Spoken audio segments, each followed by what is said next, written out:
Radian Karisma Wisata atau yang biasa kita kenal dengan nama Anissa Travel adalah perusahaan swasta yang bergerak dalam bidang jasa perjalanan. Sejak tahun 2003, Anissa Travel menjadi salah satu perusahaan jasa perjalanan yang sangat dipercaya oleh puluhan BUMN dan perusahaan swasta.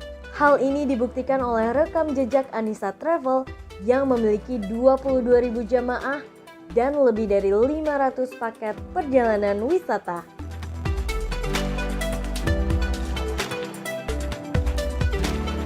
Anissa Travel kini berfokus pada 3 inti bisnis, yaitu Corporate Travel Management, MICE and Event Organizer, dan Umroh and Hajj Arrangement. Assalamualaikum warahmatullahi wabarakatuh. Saudara, kurang lebih 30 tahun yang lalu, negara kuasa adidaya Uni Soviet Republic memecahkan diri dan menjadilah beberapa negara yang akhirnya memerdekakan. Salah satu bagian dari negara pecahan Uni Soviet adalah Uzbekistan. Yang kali ini topik akan kita angkat dan kami telah menghadirkan 2 orang narasumber di sini. Sebelumnya kami perkenalkan Bapak Miftah, Kang Miftah kita biasa panggil. Assalamualaikum Kang Miftah. Waalaikumsalam Oke, warahmatullahi kemudian Kang Haji Rauf. Assalamualaikum Kang Haji Rauf. Waalaikumsalam warahmatullahi. Terima kasih sudah mau bergabung bersama kami di acara ini. Dan seperti yang tadi saya sampaikan di awal, Uzbekistan salah satu bekas negara pecahan Uni Soviet saat ini memiliki sebuah daya tarik wisata. Pak Miftah, mungkin dari sebuah pengalaman Pak Miftah tentang Uzbekistan, apa yang Pak Miftah lihat dari Uzbekistan ini? Iya, Uzbekistan ini sebenarnya negara Islam yang mempunyai sejarah kejayaan yang lampau ya. Ada beberapa kota Ya. yang sangat terkenal, yaitu Bukhara, kemudian Samarkand. Itu dari nama itu sendiri menceritakan tentang kejayaan masa lalu. Ya. Uzbekistan ini mempunyai keemasan yang periodenya hampir sama dengan Turki. Kalau di Turki itu ada Osmania, gitu kan. Di Uzbekistan ini juga Timurid ya. Kalau tokoh yang dikenal itu adalah Timur Leng. Oke. Dari situ nanti dia akan membangun peradaban ya di sana. Ya. Oke, kira-kira seperti itu. Iya. Besar. Iya. Kang Haji, punya gambaran lain yang pernah mungkin diketahui untuk Uzbekistan? Saya kalau mendengar Uzbekistan, kemudian mendengar kota namanya Bukhara, ingat kepada ahli hadis. Masya Allah. Ahli hadis yang memang itu dia tercantum di dalam Kutubut Tis'ah sama Kutubut Syitta. Nah itu ada Imam Bukhari. Ya. Jadi rasanya sangat menarik. Betul. Mas Memit untuk kita angkat ya. Baik, dan kali ini memang sudah agak tepat ya. Kita mengangkat sedikit ada kaitannya. Imam Bukhari, salah satu imam yang mungkin di ajaran kita cukup familiar. Kang Miftah nih, balik ke tadi kota Bukhara, kota Samarkand, dan ibu kota dari Uzbekistan, dari Tashkent. Apa yang Kang Miftah lihat nih dari gambaran 3 kota ini? Oke. Uzbekistan ini mempunyai situs-situs yang sangat menarik. Jadi kalau trennya sekarang ini masyarakat ingin mengunjungi Islamic Heritage, sekarang kan trennya begitu ya, halal tour, kemudian visit World Islamic Heritage, betul. Uzbekistan ini menawarkan tempat-tempat yang sangat menarik dan banyak. Jadi kalau kita misalnya 1 minggu di sana itu memang banyak yang akan kita kunjungin. Bahkan kita akan merasa kurang. Di antaranya itu memang ada kunjungan ziarah seperti tadi disebutkan makam Imam Bukhari. Ya, Imam Bukhari sendiri asalnya adalah dari kota Bukhara, tapi kemudian sekarang makamnya ada di wilayah Samarkand. Ya.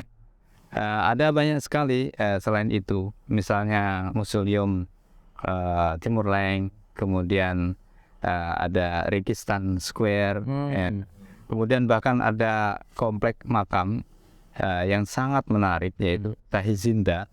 Di situ komplek makam, tapi dibangun dengan arsitektur, kemudian ornamen-ornamen yang sangat indah. Jadi yang ternyata yang datang ke Uzbekistan tidak hanya dari kalangan umat Islam, bahkan non-Muslim juga banyak di sana. Mereka takjub melihat situs-situs dengan keindahannya itu. Nanti selain daripada heritage, itu juga ada keindahan alam juga di sana. Terus kan tadi tentang Uzbekistan, sepertinya ada yang menarik untuk diangkat, Kang Miftah, nambahin lagi. Iya, selain daripada situs-situs Islamic atau Islamic heritage ya. Islamic heritage. Ya, memang itu banyak sekali. Jadi eksplorasi Uzbekistan ini sangat kaya dengan Islamic heritage-nya. Baik di Tashkent sendiri ada museum. Kemudian di dalam museumnya itu ada salah satu mushaf tertua, ya, peninggalan dari Khalifah Utsman. Ya, itu ada disimpan di sana. Kemudian nanti kalau di Samarkand itu juga memang sudah banyak. Kemudian di Bukhara sendiri juga seperti museum kota. Jadi kota itu hampir seluruhnya itu seperti museum gitu. Kita mengelilinginya itu seperti mengelilingi dalam museum. Siap. Iya. Sebentar, ini Kang Haji Rauf, terkait nih tadi yang disebutkan Kang Miftah, Tashkent, Samarkand, Bukhara. Ada yang bisa disampaikan lagi? Tambahin? Mungkin tambahan dari saya, ini kota-kota yang memang wajib dikunjungi oleh para penggemar sejarah kebudayaan Islam masa lampau yang memang sangat kaya dengan sejarah yang pada masanya yang penuh dengan kegemilangan seperti itu ya. Dan menarik ya. Dan menarik, itu harus dikunjungi dan digali sejarahnya seperti apa. Jadi kita langsung datang ke tempat-tempat tersebut, kita menggali sejarah masa lampau tentang kejayaan Islam di tempatnya langsung. Itu yang sangat menarik ya. Pun ada tambahan, selain kita bisa mempelajari tentang kebudayaan Islam masa lampau, kita juga bisa menikmati wisata yang sudah disiapkan oleh mereka ya. Oke. Itu sih. Sedikit menyinggung nih Kang Miftah, mungkin tahu. Sebelum pandemi, kalau tidak salah, penerbangan negara ini pernah masuk Indonesia, yaitu Uzbekistan Airways. Kemudian mereka menutup selama pandemi. Mendengar informasi ini, mereka akan buka kembali. Seperti apa nih, Kang? Ya, benar. Pada saat sebelum pandemi itu memang sudah mulai ada penerbangan langsung dari Jakarta ke Tashkent, dan animo masyarakat sangat besar pada saat itu. Jadi sangat bisa dibilang sangat merayakan karena ditunggu-tunggu. Kalau sebelumnya kan, kalau misalnya masyarakat Indonesia ingin ke Uzbekistan harus melalui Kuala Lumpur, ya, dan itu merepotkan. Walaupun begitu, waktu itu masih sudah cukup ramai. Betul. Begitu dibuka dari Jakarta, tambah ini ramai. Dan insya Allah kemarin memang ada break ya pada saat pandemi. Insya Allah tahun ini akan dibuka lagi penerbangan dari Jakarta ke Tashkent langsung. Dan mudah-mudahan ke depan itu juga bisa dinikmati untuk grup-grup umroh plus, seperti halnya Turki ramai untuk grup umroh plus Turki. Uzbekistan juga begitu. Dan ini justru malah lebih ada relasinya kuat karena umroh kemudian dikoneksikan dengan ziarah. Saya menambahkan lagi tadi, selain ada makam Imam Bukhari, juga Uzbekistan adalah destinasi untuk ziarah Naqsabandiyah. Pendiri Thariqah Naqsabandiyah itu ada di Bukhara. Makamnya yaitu Syekh Bahauddin Naqsabandi. Di sana. Itu memang ini spesial destinasi. Siap. Ini perlu kita sampaikan ke publik ya, bahwa negara ini punya cerita, menyimpan banyak cerita tentang sejarah Islam yang sangat kuat ya. Iya Ji, gitu Ji. Ya. Ada lagi yang mau tambahkan ya, sama kan? Ini informasi yang sangat menarik sekali untuk kaum muslimin Indonesia, khususnya bahwa pecinta Toriko, khususnya Toriko Naksabandia bisa sekalian ziarah ke sana. Betulnya kan ada destinasi yang misalnya di Irak ya.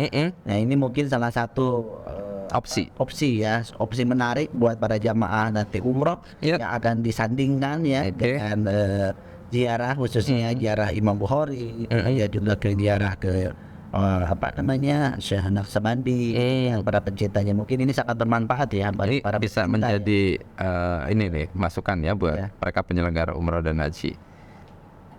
Kalau bicara Uzbekistan, mereka adalah bekas negara pecahan Uni Soviet. Kang Miftah punya gambaran. Sekarang Uni Soviet, Rusia sendiri sebuah negara yang juga tidak kalah menarik. Dikaitkan seperti apa kaitannya antara Uzbekistan Rusia? Oh ya, kalau misalnya ingin ke Uzbekistan kemudian nyambung ke Rusia, itu sangat memungkinkan karena begitu ada flight dari Jakarta menuju ke Tashkent, itu nanti kita bisa membuat connecting program dengan Rusia. Ya, karena itu menarik. Jadi di Rusia sendiri juga kan nanti ada banyak sekali tempat-tempat yang bisa dikunjungi ya. Kalau kaitannya dengan perjalanan religi misalnya, di Rusia juga ada masjid, beberapa masjid yang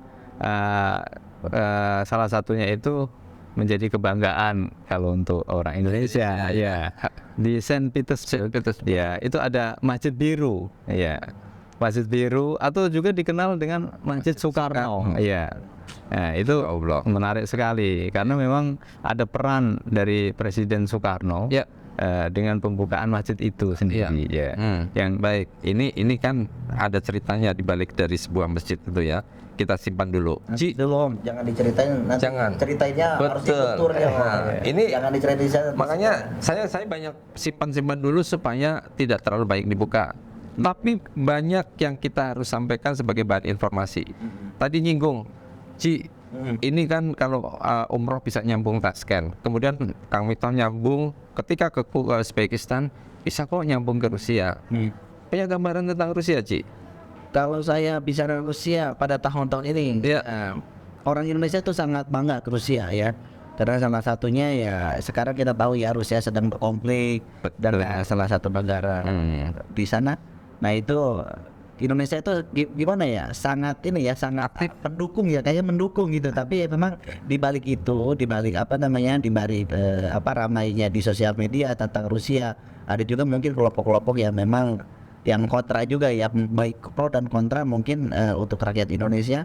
Rusia memang salah satu destinasi yang memang wajib dikunjungi karena memang ada sejarahnya ya di sana tentang salah satu tokoh pendiri bangsa kita Indonesia, Soekarno itu di sana ada masjid yang mengatakan Masjid Soekarno itu harus dikunjungi ya.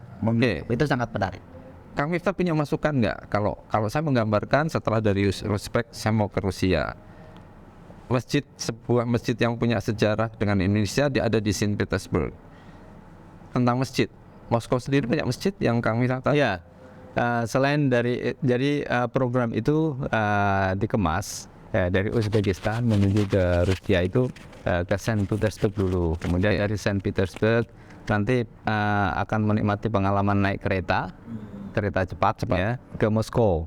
Ya, di Moskow sendiri juga ada masjid besar. Yang didirikan kalau nggak salah sekitar tahun 2014. Ya, namanya Katedral Mosque. Katedral Mosque. Ya.